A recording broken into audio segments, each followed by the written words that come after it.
And welcome to our live coverage from the Rolex Sydney Hobart Yacht Race Village.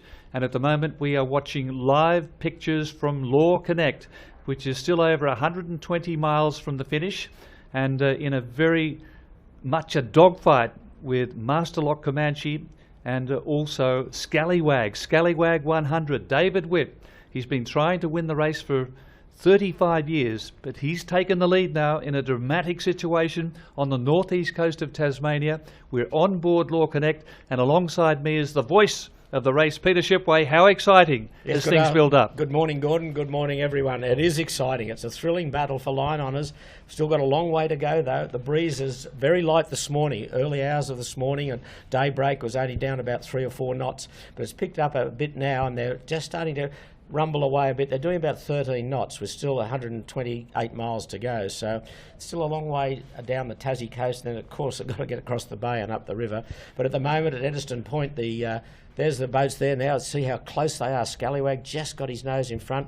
Lucky not far away either. They're only about 5 miles away. But Master Lock, Comanche and Law Connect basically together. The forecast for this afternoon is that it's north to northeasterly, 10 to 15 knots and 20 knots as they get further down towards Tasman Island. At the moment, Eddystone Point up at the northeast corner of Tasmania has got east-southeast only at 6 knots. St Helens at 7 knots, these boats are a bit south of St Helens. Maria Island getting closer to Tasman, 14 knots from the north, and Tasman Island north-northeast at 13 to 16 knots. So the breeze looks as though it's filling in on the coast, but these boats had light airs this morning, which really brought some of the smaller boats that are a long way back a little bit closer up into handicap calculations. So all to play for, certainly on line honours and definitely on handicap honours. And you can see Lucky there, which has been a real dark horse in this race, back in 4th position. And also Palm Beach 11 is going to enjoy some following breeze, some reaching conditions to come right into calculation. So it's all building up to a crescendo at some stage later today, we presume, in the Derwent River, but in night time probably. Yeah, I think so. But the Palm Beach, Lucky and Scallywag will certainly be favoured by the lighter downwind conditions. These big wide boats, Comanche and Law Connect, a little bit glued to the water in light airs, but 12 to 15 knots should get them up okay, but it is going to be a very, very close battle, and the last 11 miles in this infamous river could all to decide it all. And Celestial V70, Sam Haynes, the CYCA Commodore, they are performing superbly and looking to back up their overall victory last year. They're on top in the overall standings at the moment, but a lot of drama on board Law Connect, and we've got some footage from earlier today. Big problems, Peter, with the mainsail. Massive problems, yes. Well, here it is. There's a massive rip in it. They ripped it when they were unreefing. The reef had been in the sail for a long while, and when it got lighter earlier today, they went to unreef it, and the sail ripped as they unreefed it. You can see the massive hole in the sail. They're trying to repair it with sticky back, which is like, you can see them peeling off the sticky back, trying to stick it all together. It's a massive job to do that, to try and get this mainsail back into some sort of shape that they can compete. But they're hanging in at the moment, along with the other boats, but gee, it's going to really hamper their progress, I would think. There's the crew up on the end of the boom trying to sort a few things out. Light air you can see there, that was much earlier this morning. But they've got Christian Beck reported to us that the mainsail's back at full hoist, but they're hanging on with their fingers crossed that the rip won't get any larger. But this is a new mainsail this year. They extended the length of the boom. That's the boom at the bottom that supports the mainsail, and they put a bigger mainsail on. So I presume there'll be some warranty involved somewhere along the line.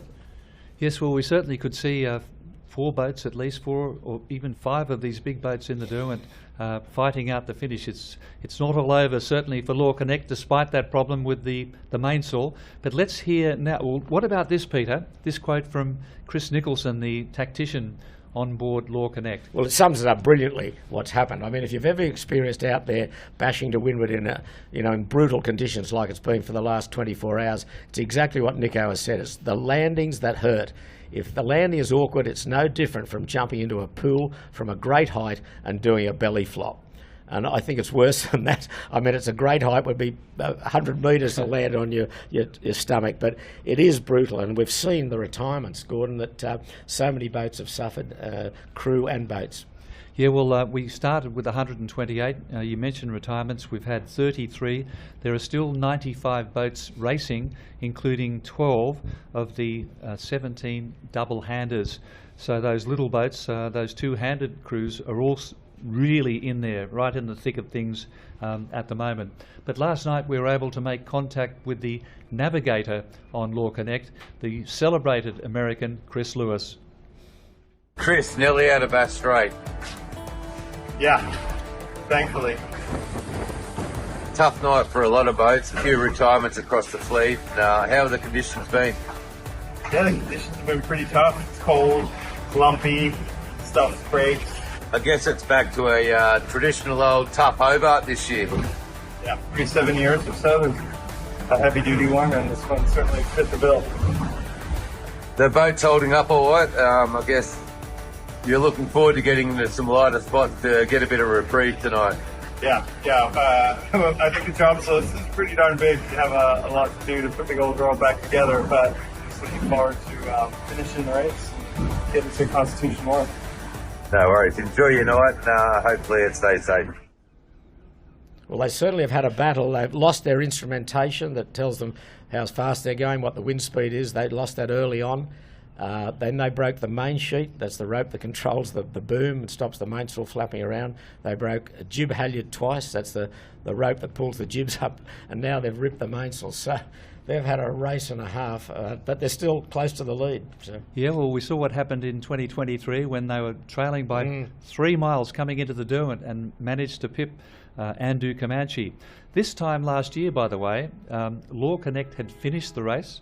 So had Celestial V70 and Wild Thing. So 3 boats were already finished at this time last year on the 3rd day of the 80th Rolex Sydney Hobart Yacht Race.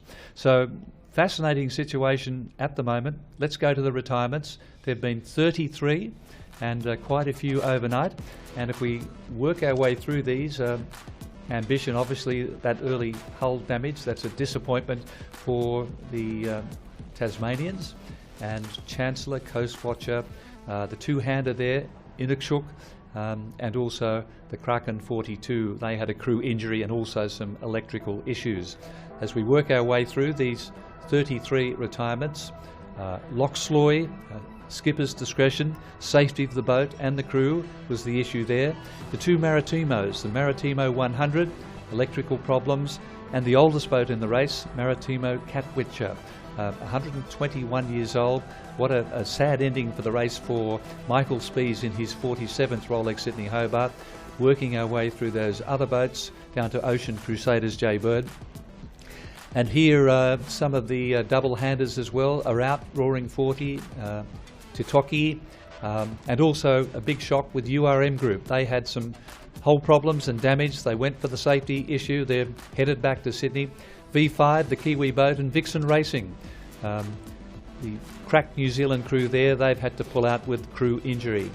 And finally, the last few retirements, Wild Thing 100, the big Super Maxi, a big disappointment there for Grant Warrington, Wyandark Sea and what's next. And Grant Peter said, look, you're talking about putting a $4 million worth of rig and sales at risk, and they weren't insured, so there's only one decision to be made there. Yeah, I guess so. Come home, unfortunately. They had runner problems and they couldn't fix that, and they were out early. And that was with their new taller rig. They had the shorter mast last year, but the taller mast, which was the reserve mast for Wild Oats 11, but things didn't quite work out. They weren't the right conditions. But let's work our way through some of these retirements and Ambition. This is a big disappointment for Chris and Lockie Dare, the Tasmanian boat. And Peter, this is the wettest boat in the fleet. It's like a skiff with a deck on top, really, but this is pictures taken before the race. They're powering downwind. These boats were built to go downwind. They weren't built to go up in the conditions that we've seen in the last 24 hours in the middle of Bass Strait. That is for sure. They would be wet and super wet. There's Chris and Lockie there.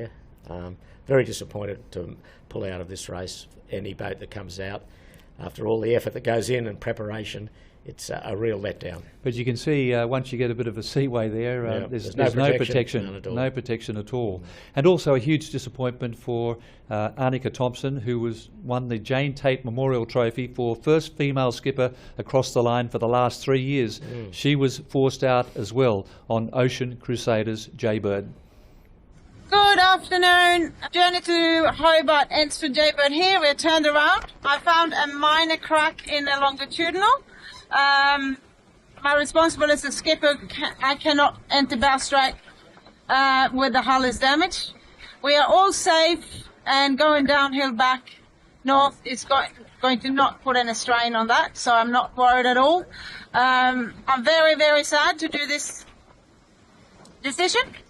Sad for all the sponsors, sad for all the family and friends, and going to be my first retire in this absolutely epic race. You can see just how emotional Annika is there of retiring, and we saw that on Grant Warrington when we interviewed him yesterday. It's a real letdown. Devastating situation indeed. And Chancellor, also another one of the retirees, a Beneteau First 40, Ted Tour from the Cruising Yacht Club of Australia. They had steering problems and steering damage, Peter. Yeah, well, this is actual footage from the race, and it's a deep reef in the mainsail, and they're bashing their way to windward, but they succumbed as well, along with all those other boats that have retired. Yes, and I think a huge shock was to see Mistral, which was in a very good position to really come from behind, the two-handed for Rupert Henry and also Pablo Santorde. And they were forced to retire as well with a crew injury. Do you have any details? No, I don't really have much at all. One of the crew was injured. I think fell against a winch, and just knowing those two guys, Rupert well and Pablo, I met when he came to Australia, that it would take a real injury to get that boat to retire, and that's what's happened. So I don't think it was just a little cut in the finger, that's for sure. Well, they'd won the double-handed Rupert Henry with different co-skippers for the last 3 years, and were certainly in good shape to really push for it again. So that's a massive setback for them. But I think here it's time for a little tribute to the two-handed crews. 17 double-handed crews started this race. I think we still have 12 racing, but one of the casualties, obviously, Mistral, Rupert Henry and Pablo Santorde, and a little tribute now to what they've achieved on behalf of all the two-handed crews in the last couple of years.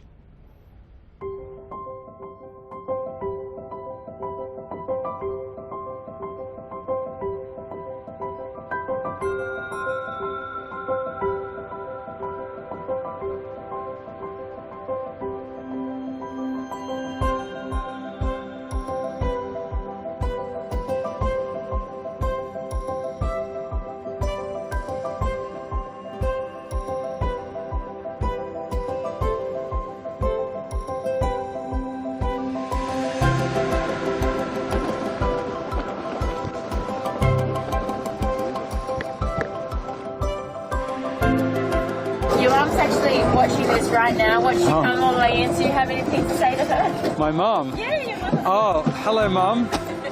Thanks for your perpetual interest and support. Hello, sir.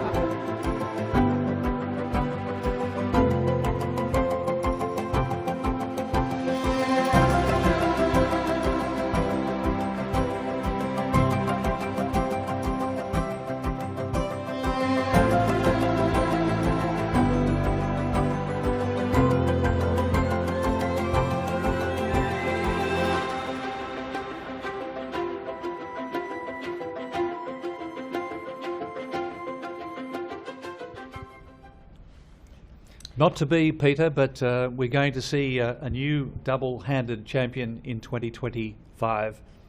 Yes, well, Rupert was going for history-making 4 in a row, and it wasn't to be, and I know he'll be pretty disappointed about that. And, well, I know his determination. I would think 12 months' time he'll be back again. And Let's hope so, anyway. And good luck also to son Otto, who's part of the Olympic pathway team heading for Los Angeles, an outstanding young sailor.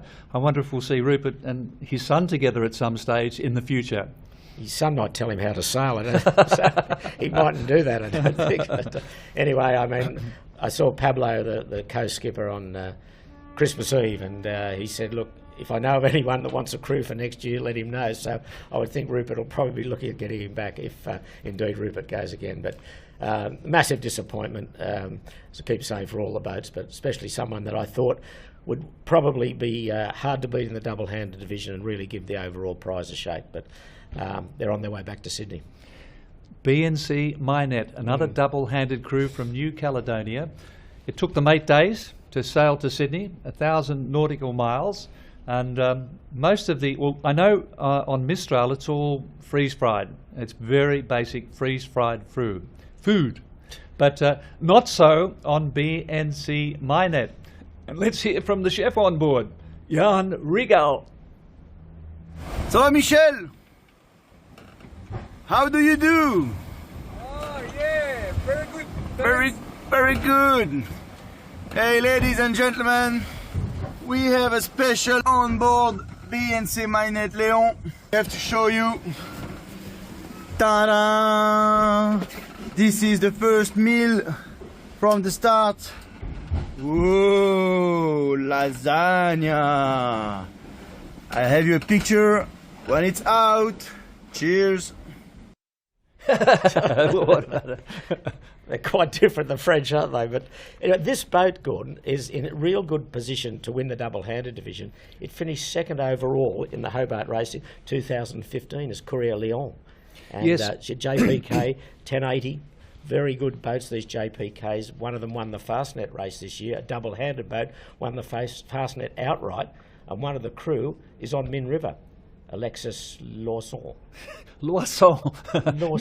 Your French pronunciation. Well, you study French. Leads a little bit to be desired. But anyway, he's out there, and they're a good chance also of really coming up the leaderboard. And that's for the overall prize as well. Indeed, it is. A double-hander could win the Rolex Sydney Hobart overall. He's on Min River with John Lin, and they're hanging in there. They've got through the worst part, and they're probably having a nice old ride along across Bass Strait now. And boy, they'll deserve that. I love that little oven, though, on board the French boat. They're also having fish salad, sugar pork and rice, lasagna, pasta bolognese, and what about a crepe Nutella and some carrot and chocolate cake? So, no doubt about are you making this up again? No, I'm telling you.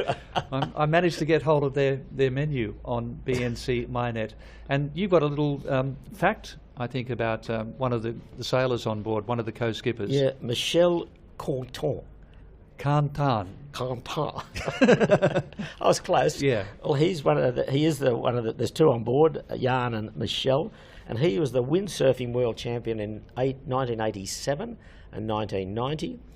He went to the Olympics, so he's pretty good at windsurfing, but he's going to be pretty good at sailing as well. But they will be right up there come 36 hours time. Okay, let's have a look at the line honours leaderboard at the moment, Peter, and we see that it's a gripping, tense situation at the front of the fleet. SHK Scallywag, David Witt, Law Connect, Master Lock Comanche, Lucky, the 88-footer, Palm Beach 11 is starting to pick up some nice reaching breeze and closing on those leaders. Celestial V70 the same. Sam Haynes, the current leader on Handicap. Then No Limit, David Goetz. Callisto, the crack New Zealanders, don't rule them out. Smuggler, Sebastian Boehm, the reigning Blue Water point score champion. And Aragon with Adrian Carlin, the most famous female sailor in this race. So it's all to do, Peter. At the moment, in a straight line to go. We keep saying that it's a straight line, but it's not a straight line. A lot of tactics come into play. Scallywag is leading by 0.8 of a mile from Master Lock Comanche. They're south of St Helens Point, making reasonable time now, doing about 13 knots. Law Connect is another half a mile astern, and then Lucky about 4 miles adrift, and then another 13 miles to Palm Beach.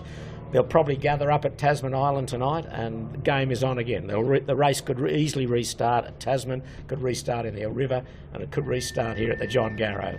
Well, who better then to describe what might be going to happen than Will Oxley? Will Oxley is the famous navigator aboard Scallywag. There are so many possible outcomes here, and the Line Honours prize is certainly up for grabs. It's wide open at the moment. Let's hear from Will Oxley. Bouncing around in the Bass Strait now. How's it going? Not bad. It's proper Bass Strait. Big waves and plenty of breeze. We're sailing on the starboard tack, upwind, expecting to sail into a shift about 4:30 to 5:30 tonight, and then a long port tack in towards the Tasmanian coast. We sail in towards the high pressure, so things will get much lighter, and we're expecting quite a bit of compression, and hopefully that's our chance to pounce. Comanche's about 12 miles in front, and Law Connect about 8.5. We've got Lucky out on our beam about 4 miles, and Palm Beach is about 12 miles behind us. So it's all pretty close and still all to play for. Can you explain why a high pressure system would be potentially good for us? The fat bottom girls, as we like to call them, are big, wide, beamy boats that stick in the water a little bit in the light air. Scallywag is a narrower boat and a little less drag. Anytime there's a park up, the leaders will sail into it first, and we're hopeful that we can compress up and maybe in the light air do a better speed than the bigger boats. It's also an opportunity for Lucky and Palm Beach to catch up. Well, that was much earlier this morning. That was recorded yesterday afternoon. Oh, yesterday afternoon. Yeah, Will has summed that up beautifully, really. Yeah. What he expected to happen has actually happened. Will, of course, was a winning navigator in 2021 aboard Ichiban when Matt Allen won the handicap prize, but a world-renowned navigator. So he's got, at the moment, Scallywag's in front. And he talked about some of the conditions, and certainly we can hear this morning from the CYCA Commodore Sam Haynes on Celestial V70, the skipper there. That boat, the Willow, it's been chartered from Jim Cooney and Samantha Grant.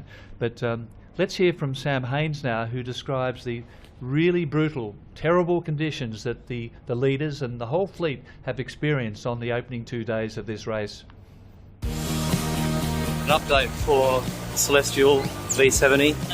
We're just off Ediston, over here somewhere. See Flinders Island back there. So yeah, just approaching the Tasmanian coast. Things are well aboard. We're in nice flat water, very little breeze, just 8 knots blowing now. But last night, very hard crossing of Bass Strait, 25, 27 knots average.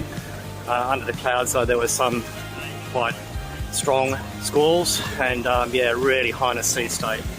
Very, very nasty, big waves, wind against current, chop. Yeah, hard work, hard on the boat, hard on the crew. Felt like a very, very long time since we left Green Cape, and then got ourselves across to finally be here on the Tasmanian coastline. Boat's good though, crew's good, everyone's in good shape. We're just going along under the JA3. We've got a spinnaker up for the first time in the race, and it's going quite nicely. Just trundling along down the coastline. Should be a nice day sailing. Hopefully we get to Tasman tonight sometime, probably 9 or 10 p.m. maybe, and then maybe we might finish around 2 a.m. Tomorrow morning. It'll be great to get into Hobart. Well, it reminds me very much of our great friend Peter Montgomery, the great New Zealand broadcaster, the voice of the America's Cup. He went to Hobart in 1984 with his very good friend Sir Peter Blake aboard Lion New Zealand.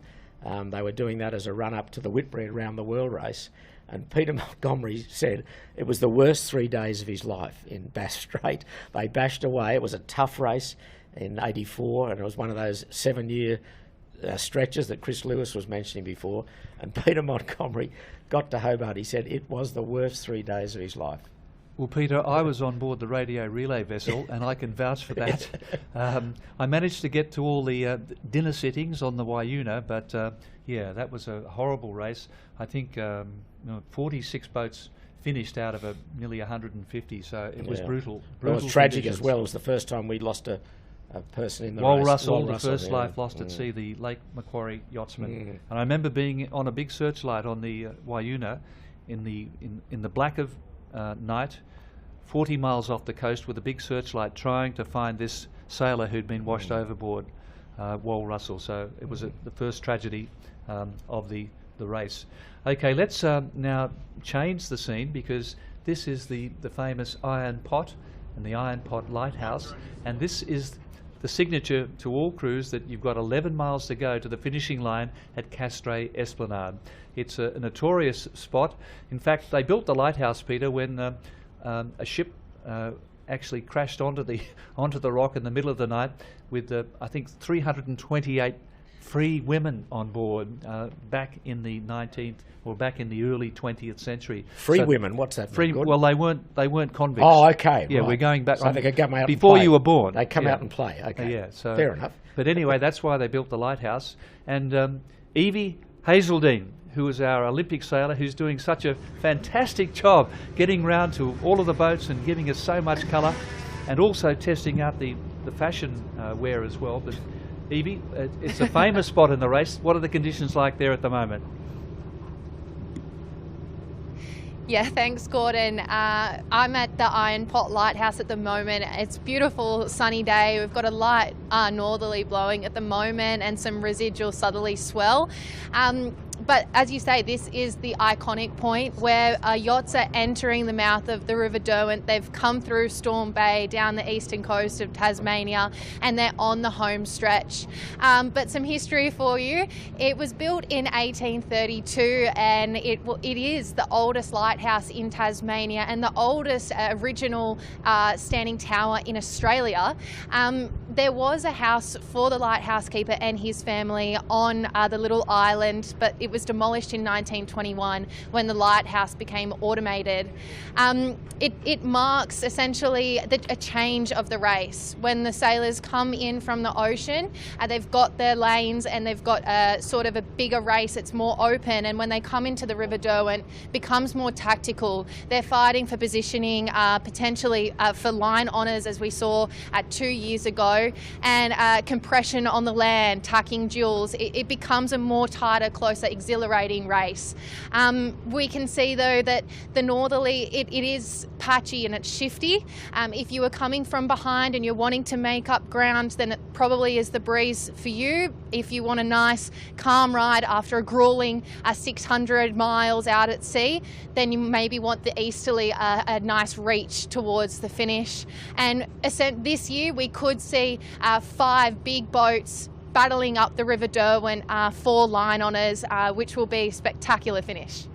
And Evie, I bet you didn't know that the original lighthouse was powered by a pint of whale oil used to fuel the lighthouse every hour.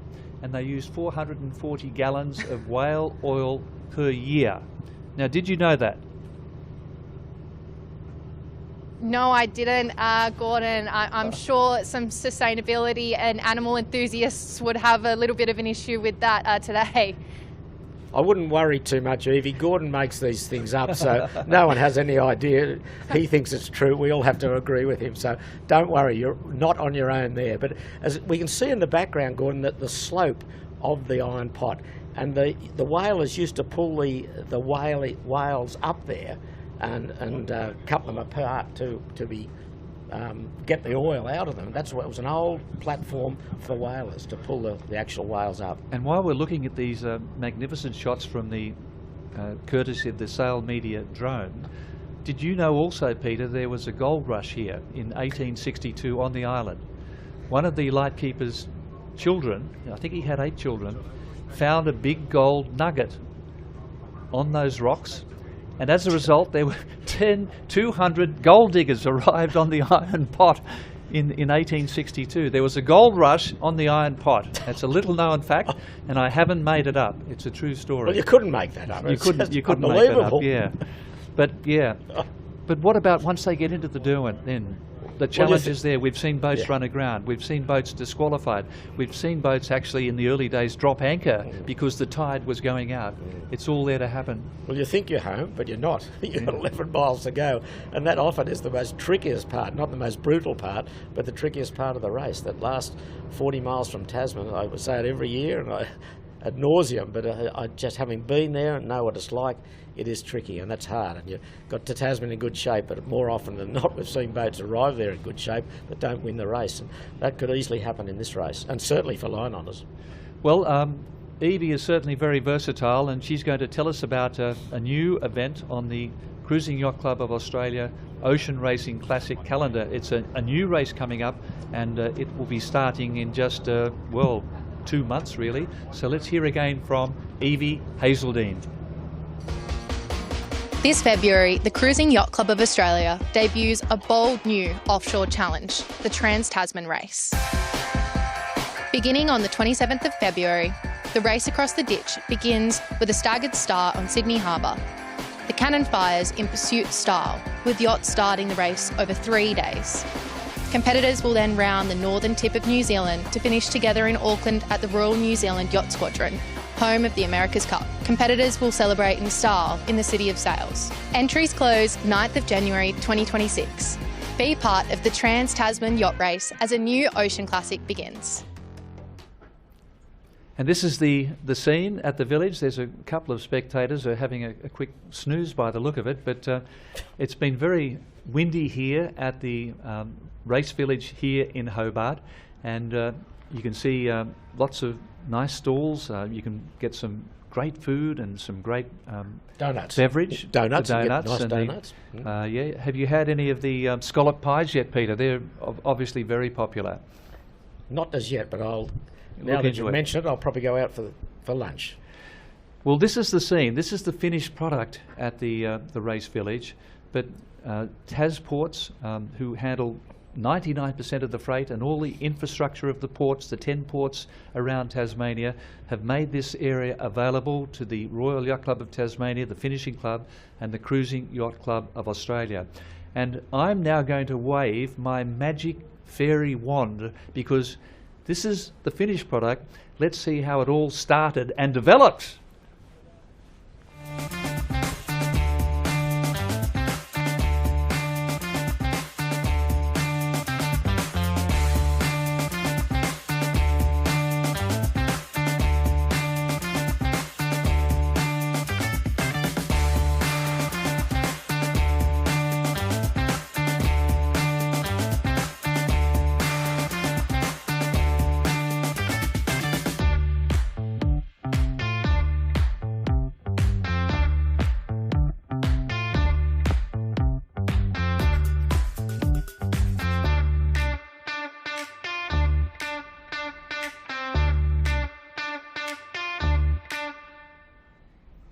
Yes, it's a brilliant scene at the race village, and the way Hobartians come down to see the line honours battle, the finish of the race at Castro Esplanade.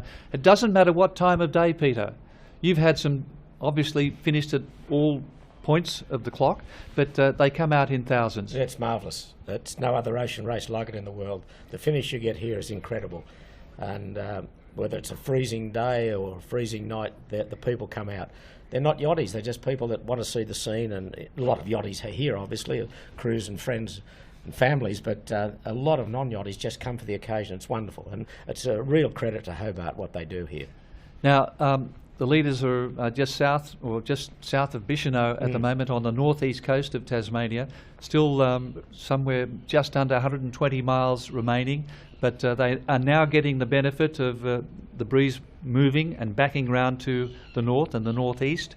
Peter, can I put you on the spot, and can you give us a rough estimation?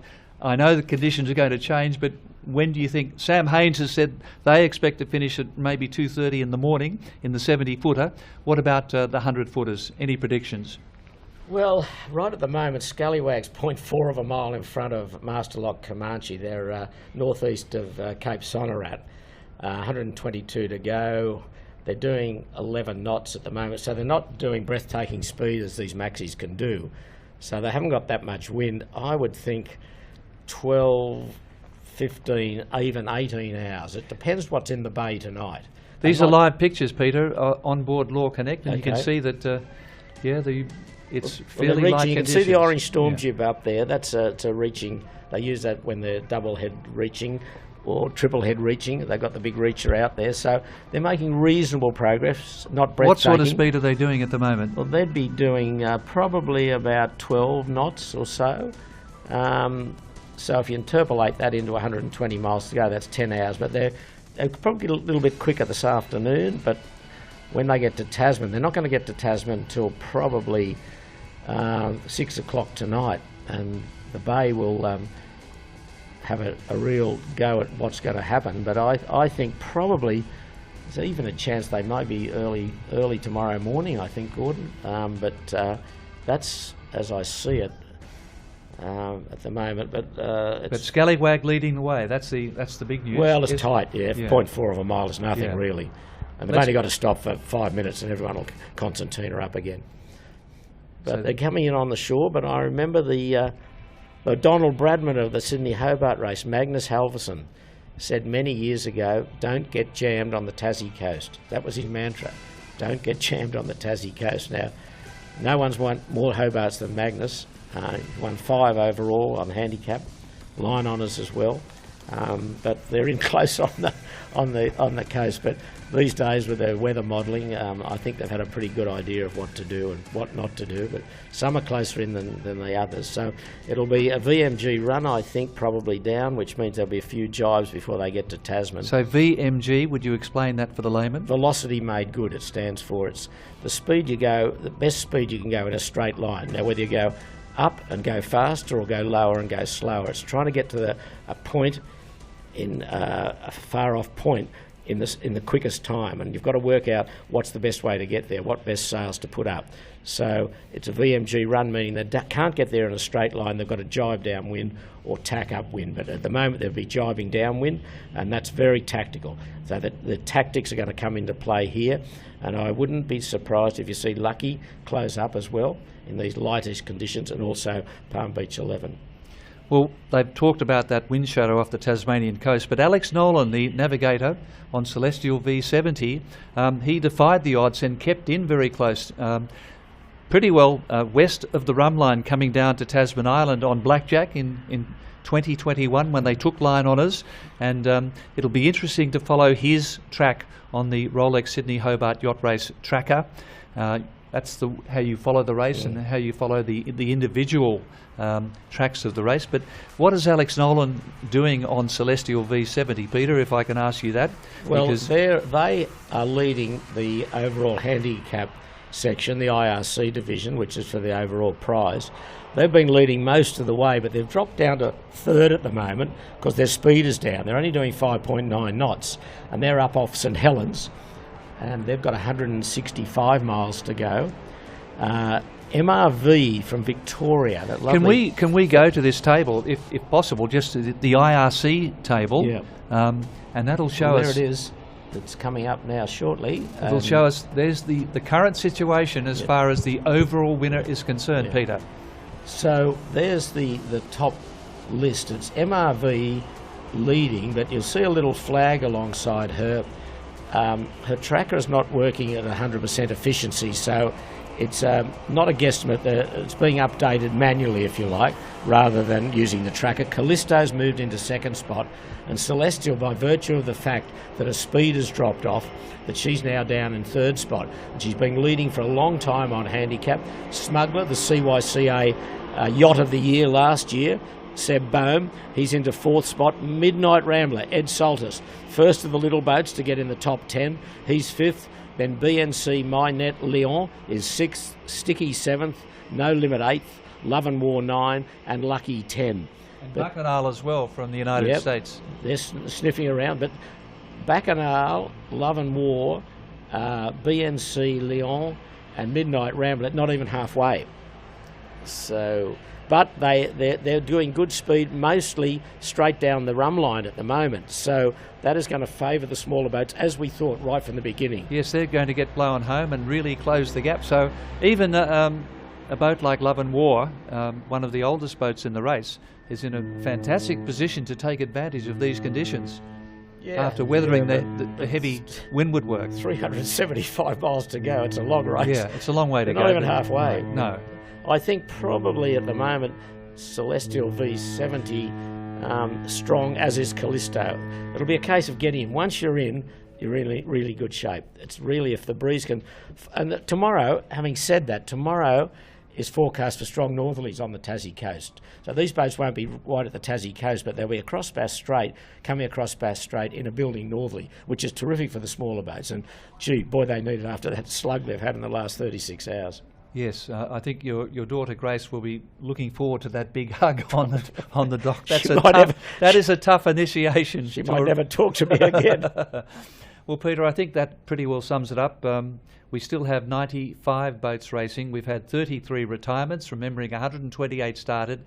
Yendis withdrew from the race before the start. And yeah, that's the situation. These leaders, Scallywag, Law Connect, Masterlock Comanche, we think they're all going to park up once they get round into Storm Bay and the Derwent. And who knows when they're going to finish. It probably will be a nighttime finish, but that's the situation here. It's all very exciting. It's going to be covered live here by CYCA TV, the finish of the race. And Peter, no matter what hour of the day, we will be there. Absolutely, looking forward to it. Looking forward to it. Well, as we look out now, Peter, towards the Investigator, the research vessel, the Investigator at the CSIRO, that's the rather calm, placid scene on the Derwent River. Just beyond the Investigator will be the finishing line at Castray Esplanade, which is mounted by two members of the RYCT. They do 6-hour shifts there, and they're the conditions on the Derwent. That's the finishing buoy there, Gordon. They lead that to starboard, and they'll be looking forward to getting to that finishing line. But it's a beautiful morning here in Hobart. Blue sky, not a cloud in the sky. It's warm. It's lovely. And probably still a bit of snow on Mount Wellington, but it's melting rapidly. So that's the lovely scene here on the Derwent. Hope you've enjoyed this morning report on day 3 of the 80th edition of the Rolex Sydney Hobart Yacht Race. And don't forget, we will be back at 4 o'clock to bring you the latest information on the Great Race South. Well, I'm just off to have a scallop pie, Gordon. I'll see you soon. Okay, get one for me.